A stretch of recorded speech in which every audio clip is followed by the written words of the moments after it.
proceso. Jesús, un gusto saludarte. Joely, buenas noches. Buenas noches. También le doy la bienvenida a Arturo Ávila, presidente de IBN, Industrias Militares y experto en seguridad nacional por Harvard. Bienvenido. Muchísimas gracias por la invitación, Joely. Gabriel Reyes Orona, ex procurador fiscal de la Federación, gracias por estar con nosotros. Bienvenido. Muy buenas tardes a los compañeros de la mesa y al auditorio. ¿Está justificada la operación de agentes de Estados Unidos y de Canadá en México, Gabriel? Bueno, como podríamos decir nosotros, lo prometido es deuda. Ya con tu público platicábamos hace algunas semanas que era de esperarse este movimiento y esta situación. ¿Por qué? Porque cuando el presidente de la República visitó a su homólogo en Washington, le dijo con toda claridad y puntualidad que recién había suscrito un acta en la cual el gobierno de los Estados Unidos apoyaría cualquier acción de sus agencias en el exterior. Es decir, Biden anunció en la visita que hizo el presidente de la República, López Obrador, que Estados Unidos volvería a una extrema extraterritorialidad de sus normas. Esto es, habrá que verlo desde los dos enfoques y desde los dos puntos de vista. Desde nuestro punto legislativo, pues hay mucha pobreza en el marco jurídico respecto de esta colaboración, dado que la Ley Federal de Armas de Fuego y Explosivos, por poner un ejemplo, pues tiene restricciones muy serias para el uso de armamento por parte de agentes de gobiernos del exterior. Por otro lado, nuestra Constitución es muy clara y enfática en señalar que es solamente el Ministerio Público el encargado de investigar los delitos. En ese sentido, el transitorio que también tenemos en la Constitución para la intervención de Fuerzas Armadas, pues no alcanza a agencias del exterior. Sin embargo, si nosotros nos vamos a las actas de libertad y a las demás actas que desde las Torres Gemelas, desde la caída de las Torres Gemelas, los Estados Unidos implementó, ellos sostienen una evidente extraterritorialidad. Ahora, esto es una reacción notoriamente evidente y contundente por la pasividad, por la inacción del gobierno federal, por una política que ante el crimen organizado solamente tiene abrazos. Es decir, los resultados en combate al crimen organizado son totalmente ausentes. Son nulos los resultados que el gobierno de la República puede dar en materia del combate al crimen organizado, ya no digamos a la pensión de capos, ya no digamos a la planeación sistemática de combate al crimen organizado. Entonces, repito, era una reacción natural y de esperarse por parte de los Estados Unidos, que lleva sus leyes a donde cree que lo necesitan los intereses de los Estados Unidos. Jesús, fuertes palabras de Gabriel, una reacción por pasividad del gobierno mexicano y era de esperarse. ¿Coincides? El gobierno mexicano no está haciendo lo necesario para dar la seguridad a los mexicanos. En lo que me sorprende de lo que dice Gabriel es que yo estuve en esa reunión y jamás Biden habló del tema que él mencionó. Incluso la misma Casa Blanca desmintió que se hablara de ese asunto en el encuentro con el presidente de México. Y aquí no se trata de ver quién tiene o no la verdad, sino que hay que establecer muy bien las cosas. En las acciones extraterritoriales al acta que se refiere Gabriel, nada tiene que ver con el tema del crimen organizado, es un tema de seguridad nacional que más bien tiene que ver con el terrorismo. La estructura de extraterritorialidad de los Estados Unidos no va con el crimen organizado, a menos que se vea una amenaza a la seguridad estadounidense, a las instituciones. Y aquí hay que decir dos cosas. Primero, a través de los últimos acuerdos que se hicieron en seguridad, las agencias estadounidenses que tienen presencia en México están obligadas a reportar cada mes a la Secretaría de Relaciones Exteriores sus operaciones. Y aquí hay que esperar, sobre todo, cuál va a ser la decisión que va a tomar el gobierno mexicano, porque lo que dijo el presidente López Obrador era que le estaba pidiendo información al embajador Ken Salazar, y ahí parece que hay un teléfono descompuesto. A quien se lo tuvo que haber pedido es a la Secretaría de Relaciones Exteriores, que se supone, bajo la nueva estructura del entendimiento bicentenario, debe tener mejor control de los agentes estadounidenses. No olvides, Joely, que había un problema muy grave que precisamente ni siquiera se habló en la visita presidencial.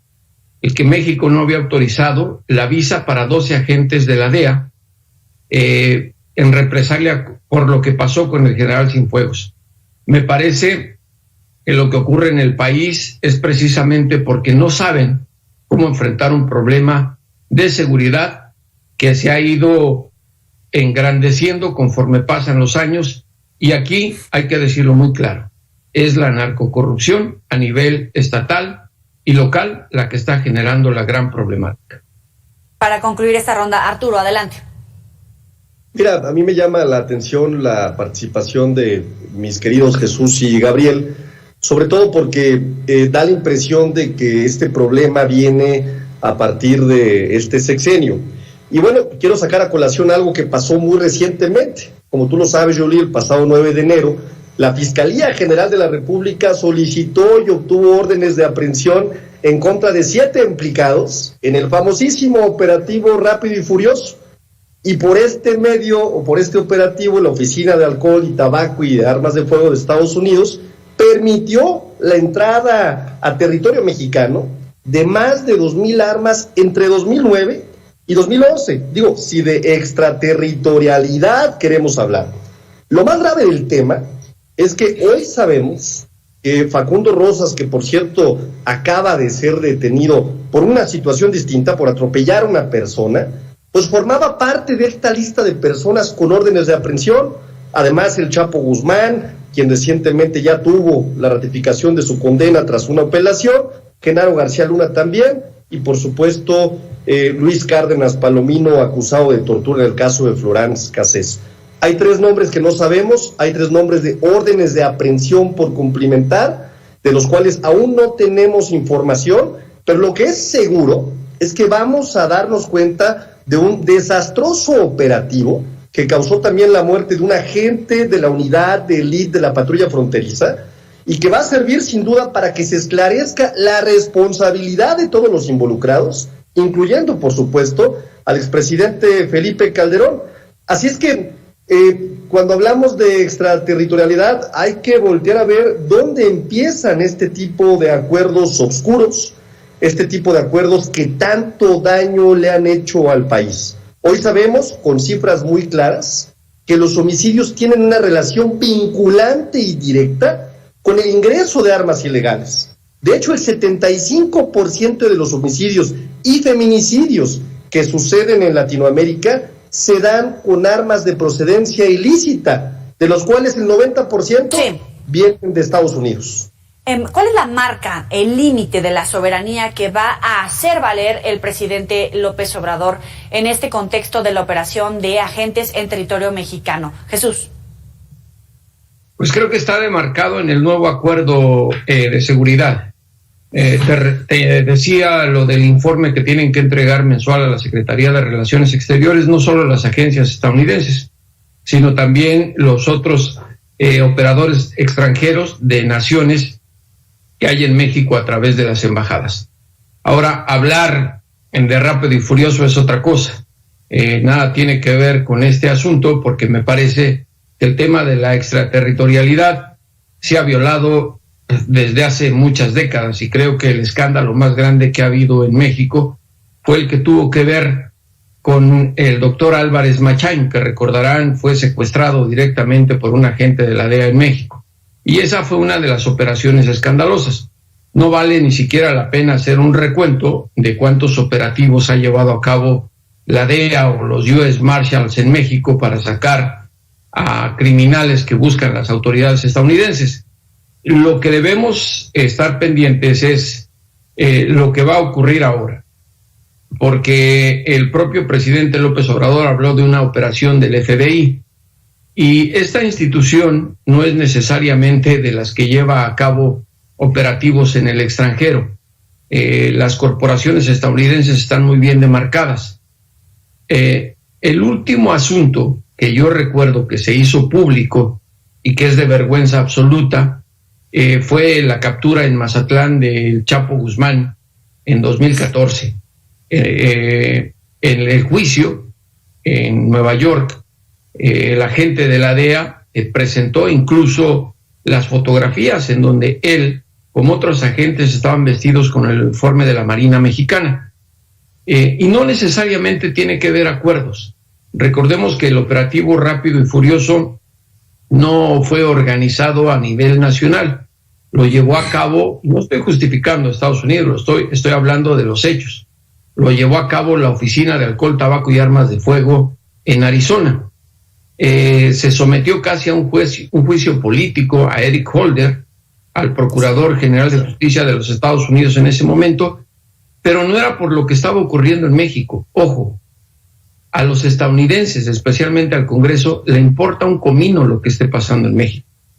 Llevaron a cabo ese juicio precisamente por la muerte del agente de la patrulla fronteriza, Terry, en la frontera, y esa es la situación. Los estadounidenses tienen intereses, no amigos. Vamos a ver, Gabriel, tu opinión.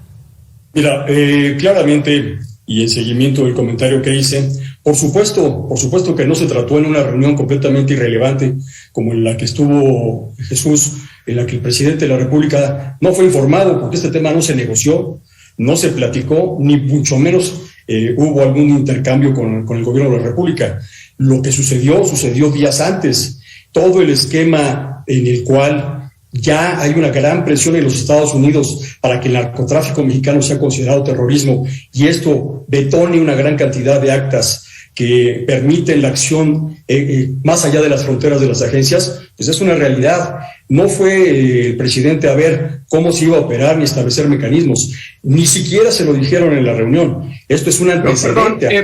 Perdón, es que al iniciar tú dijiste el presidente Biden se lo dijo al presidente López Obrador, y eso no fue cierto. A lo que yo me referí no es que se lo habló, porque ni siquiera habla inglés López Obrador. A lo que yo quise decir, y lo hice hace algunas semanas en esta audiencia, fue lo que dije: cuando recibió al presidente, la bofetada que le dio fue precisamente el acta que firmó unos días antes. Pero más allá de la mecánica, más allá de la interacción directa, lo que sí sucede es que a Biden no le interesa qué opina el gobierno mexicano, ni qué opina López Obrador. Evidentemente, lo que está haciendo el gobierno de los Estados Unidos es tomando las riendas de un asunto que se le ha ido al gobierno mexicano. Dice nuestro compañero de mesa que hablemos de Rápido y Furioso. Bueno, evidentemente la Fiscalía ha montado, a partir de una detención que obviamente está extendiendo, cuando no se trataba de hacer eso con Facundo Rosas, asuntos que muy difícil van a pasar los criterios de prescripción en México. Evidentemente, a diferencia del gobierno de Estados Unidos, en los cuales los márgenes de prescripción se manejan de una manera muy distinta, en México lo que va a suceder es que Facundo Rosas va a hablar de un asunto evidentemente de prescripción, y va a suceder lo mismo que está sucediendo en los casos de Lozoya y Rosario Robles. No va a suceder absolutamente nada. Pero lo que sí claramente está sucediendo es que vemos dos caras de la misma moneda. Dos caras en las cuales el gobierno de los Estados Unidos implementa sus acciones en México.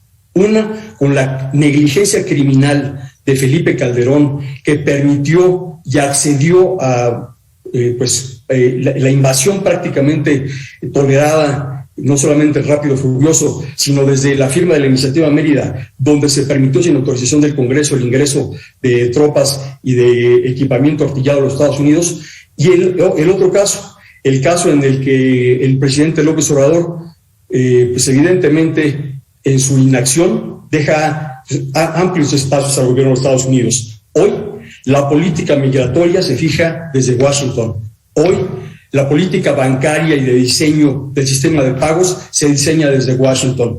En breve veremos cómo también, después de esta conversación con la Secretaría de Energía, veremos cómo también la política de energía se va a fijar desde Washington. Lo que sigue, lo que está a continuación, es que la política de seguridad interior también se fije desde Washington. Uy, muy duro. Antes de entrar más a fondo con Rápido y Furioso, entonces, ¿quién manda en Quintana Roo? ¿Es tierra de nadie? ¿Es una disputa entre cárteles del narcotráfico? ¿O es una disputa ahora entre gobiernos para poner orden frente a los cárteles del narcotráfico? Arturo. Mira, Yoli, el estado de Quintana Roo sin duda sufre un escenario de violencia derivado de las disputas entre grupos criminales. La operación de lavado de dinero y la presencia de actores que son buscados por la justicia de otros países, pues sin duda han encontrado un asentamiento en la Riviera Maya. El incremento de turistas extranjeros tras el regreso a la normalidad, aún sin llegar al fin de la pandemia, incentiva también a los criminales. Además hay que decirlo, es una zona con alta afluencia turística y con una gran actividad nocturna. El mercado de la venta de droga, el tráfico de personas, la extorsión de bares, restaurantes y negocios se ha convertido en un nicho de mercado para los grupos de la delincuencia organizada. Hay una situación multifactorial, hay que decirlo. Uno de los más importantes es la lucha por el control del territorio. En esta entidad operan distintos grupos criminales, fíjate. Por una parte, los grupos internacionales como la mafia rusa y los cárteles mexicanos, y los tres principales que están operando son el cártel de Sinaloa, el cártel Jalisco Nueva Generación y el cártel del Golfo a través de la célula conocida como Los Pelones, que por cierto esta célula opera desde 2018 en la entidad y sin duda es uno de los grupos más violentos. Es bien importante también recordar que los Zetas, Joely, fueron uno de los brazos armados de este grupo. Y este grupo se le atribuyó, por supuesto, el reciente asesinato de Federico Mazzoni, que era el gerente de este bar conocido en Playa del Carmen. Además, también que días antes, como lo sabemos, se presentó el asesinato de los dos canadienses en el hotel de la cadena de Xcaret. Pero podría volver a registrarse, ahora sí, un Rápido y Furioso, con estos elementos que ya han dado respecto a territorialidad, a soberanía. ¿Se puede volver a registrar? ¿Podrían volver a plantear un operativo como esos? ¿Gabriel? No, por supuesto que no. Aquí no estamos viendo ni la dinámica de Rápido y Furioso, sino que lo que más se parece es a un esquema en el cual, bajo una aparente colaboración, lo que se da es una acción directa de las agencias, como lo que sucedió en Colombia. Aquí lo que vamos a ver es que directamente el gobierno de los Estados Unidos va a llevar ante la justicia americana a todos estos personajes que son claves no solamente en el narcotráfico, sino en la trata de personas, en el lavado de dinero. Recordemos, y esto es un evento que no es espontáneo, no es solamente de esta pésima administración del actual gobernador, ya trae varios años. En Quintana Roo lo que ha venido sucediendo, particularmente en Cancún y en Playa del Carmen, es que ya no hay solamente un derecho de piso, ya hay un derecho de construcción, ya hay un derecho de operación, ya realmente todos los comerciantes, todos los empresarios de esta zona, lo que dicen claramente es que antes de acudir a las autoridades a tramitar licencias, permisos, autorizaciones, tienen que pedir la autorización del crimen organizado para llevar a cabo cualquier acción. El gobierno de los Estados Unidos sabe que Cancún, que Playa del Carmen y toda la región se ha convertido en un foco nodal de lavado de dinero a nivel internacional. No solamente a través de tarjetas, no solamente a través de efectivo, sino también a través de metales preciosos y otras mercancías que han establecido un foco rojo en esta latitud. Lo que vamos a ver no es un Rápido y Furioso, no se van a enviar armas. Lo que vamos a ver son detenciones y puestas a disposición de la autoridad americana de criminales que se hallan y localizan en esta región del sureste del país. ¿Van a exhibir la red entre criminales con funcionarios incluso en este momento, Jesús? Mira, yo creo que estamos sobredimensionando lo que puede hacer Estados Unidos. Llevo ya un poco más de 3 décadas en Washington y me parece que siempre pensamos que la Casa Blanca, el Congreso, está mirando hacia México y eso es una falacia. Estados Unidos solo habla de México cuando se toca una de sus venas sensibles de seguridad. Y en estos momentos la urgencia que tienen, y es ahí donde creo que la Secretaría de Relaciones Exteriores jugó muy bien con lo de las visas de los 12 agentes de la DEA, es porque se les están muriendo casi 200 personas cada 24 horas por una sobredosis, consumo de drogas sintéticas. Y eso es muy grave, y eso te demuestra el fracaso de Estados Unidos en una política de salud y de educación que tiene que ver con la demanda y consumo de narcóticos en su sociedad. Ahora, los estadounidenses, y está demostrado, no les importa lo que ocurre en otros países. Ellos se miran al ombligo. Están preocupados porque les está entrando demasiada droga, por eso les surgía el tema de los 12 agentes de la DEA. Te voy a dar la razón rápida del por qué tuvieron que conceder. La Secretaría no les quería dar la visa, se vencieron esas 12 visas y México pidió a cambio el que se autorizara el personal de la Secretaría de Seguridad Pública, que no sé qué van a hacer en Estados Unidos, la verdad es simplemente simbólico, para verificar precisamente el combate al tráfico de armas. Y Estados Unidos concedió. Por primera vez en la historia bilateral en seguridad, no tuvieron otra alternativa, estaban arrinconados. Ahora, en el tema del lavado de dinero, yo creo que Estados Unidos no está dispuesto a entrarle. ¿Por qué? Porque es muy sencillo. Si tuviera que analizarse los sistemas de lavado de dinero del crimen organizado, empezarían por las transferencias bancarias de $10,000 que autorizan el Departamento del Tesoro que se hagan a nivel internacional sin ninguna investigación. La pregunta que hago yo es muy simple. ¿Ustedes creen que los narcotraficantes o el crimen organizado son tontos y que no aprovecharían eso? Está documentado. Contratan a un ejército de personas para hacer transferencias de $10,000, no se sabe cuántas en una hora, y no hay manera de investigarlos. Por ello creo que la hipocresía de Estados Unidos es latente, y si pensamos que aquí va a ocurrir algo, me parece que también estamos viendo a una pantalla negra. Se viene un acontecimiento muy importante este año, para mí. El juicio contra Genaro García Luna, y si es que hay, porque yo todavía tengo mis dudas. Y si ocurre, ahí van a salpicar nombres por todos lados de políticos, de militares, de policías. ¿Quiénes, Jesús? ¿Dónde acabará tanto este juicio, tanto de García Luna, obviamente la captura de Facundo Rosas, si le puede sumar algo, si puede presionar para que salgan esos nombres, y cuáles serían? Mira, pues obviamente todo el mundo espera que mencione a Felipe Calderón, y si no él, algunos de los testigos que utilizarán para precisamente encauzarlo en los delitos que le imputan. Va a ser un juicio de mucho morbo político para México. Y pensar que porque los nombres surgen en Estados Unidos, el gobierno de este país va a hacer algo, pues me parece que es de risa. Recuerda nada más cuántos nombres se mencionaron en el juicio del Chapo. El juez Brian Cogan, y podrán decir los panelistas lo que quieran, pero yo estuve presente en todas las... El juez Brian Cogan, y podrán decir los panelistas lo que quieran, pero yo estuve presente en todas las audiencias de ese judicial contra políticos de México. Aquí, señores, me tienen que demostrar de lo que acusan a Joaquín El Chapo Guzmán Loera. Y se acabó el circo. Me parece que a quien le corresponde seguir con las investigaciones cuando surjan nombres es al gobierno mexicano. Y el reto va a ser para el gobierno de México y no para el de Estados Unidos.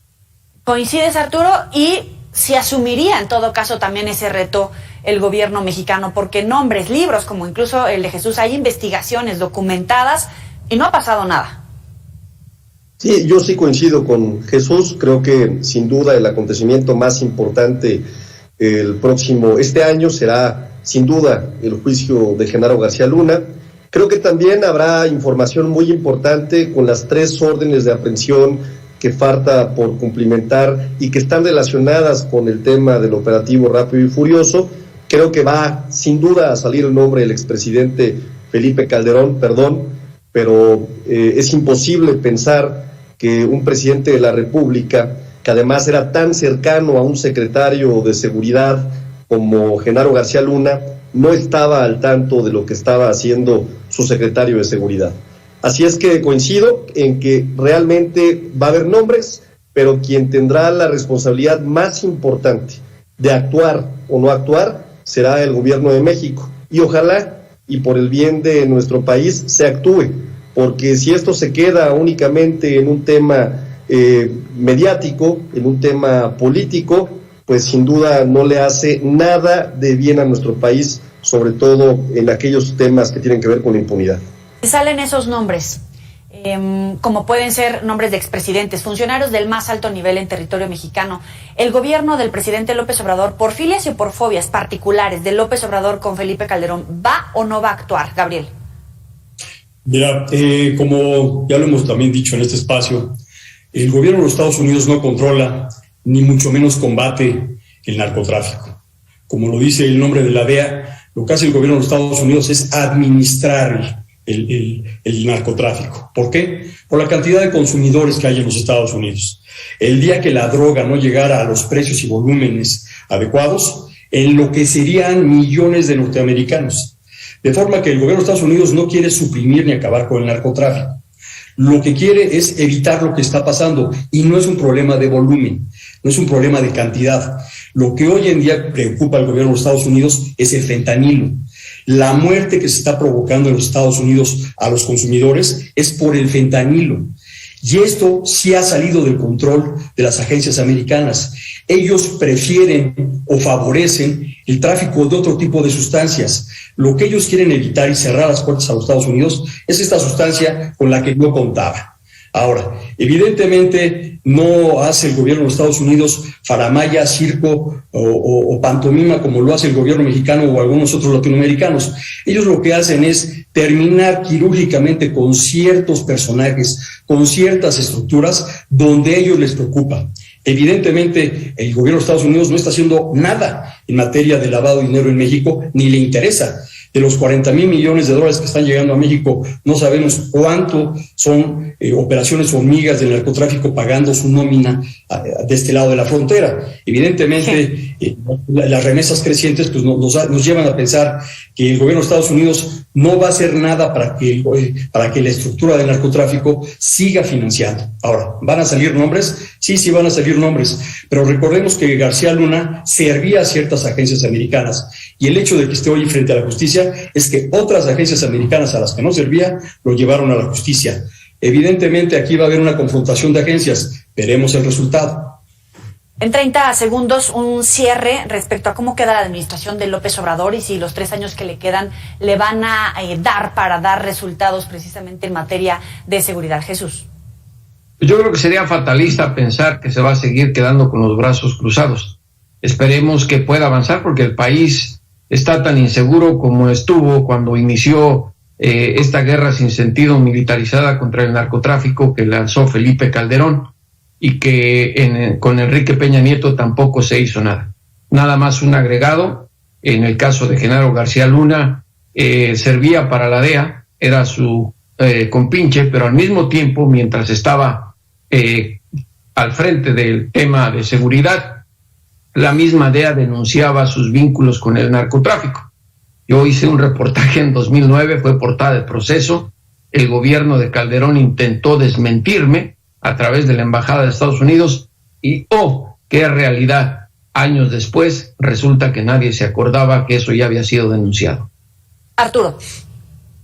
Sí, yo creo que es innegable que la condición geopolítica de nuestro país, como bien lo mencionaron los panelistas, pues nos tiene inmersos y nos tendrá inmersos en este problema. Lo que hay que buscar es que este problema, que es crónico, porque tenemos al principal consumidor de estupefacientes del otro lado, y como bien se mencionó, administra el ingreso de estos estupefacientes, pues afecte lo menos posible a nuestro país. En ese sentido, me da la impresión de que viene un final o una segunda parte de este sexenio con acciones distintas, con acciones muy enfocadas a tratar de entender el fenómeno porque está focalizado. Si nosotros vemos el delito de homicidio doloso, lo encontramos en tan solo algunas entidades de la República, lo encontramos también en tan solo un número de personas, hombres, 80%, de 15 a 34 años, sí. Y lo encontramos también muy claro en zonas que tienen que ver con la condición del crimen organizado. Así es que yo creo que sí viene un cambio importante en la política pública y que tendremos sin duda mejores resultados para el fin de este sexenio. Gabriel. Pues mira, lamentablemente México va a continuar siendo el campo de batalla. Estas batallas, estas guerras no se libran en el territorio americano, se libran aquí. Aquí es donde se definen los pesos y contrapesos del narcotráfico, aquí es donde se define el precio, aquí es donde se definen las sustancias. Evidentemente, estamos a 8 meses de que inicie el 5º año de gobierno. A este gobierno ya se le fue el tiempo para desarrollar e implementar una acción efectiva y contundente para el combate al crimen organizado, particularmente a su rama, que es el narcotráfico. Y en ese sentido, lo que está haciendo el gobierno de los Estados Unidos es colocar en este tablero donde le gusta jugar las piezas como a él le acomodan.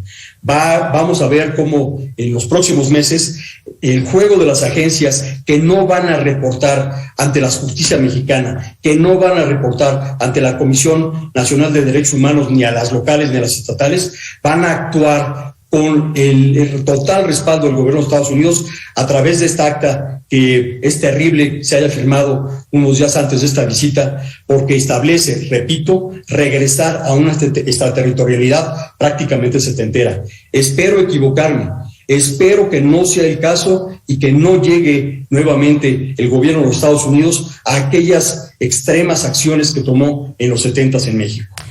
Espero invitarlos y tenerlos nuevamente en esta mesa de trabajo para revisar cómo avanza precisamente esta operación y todas estas noticias. Gabriel Reyes Orona, Jesús Esquivel, Arturo Ávila, gracias a los tres por estar con nosotros.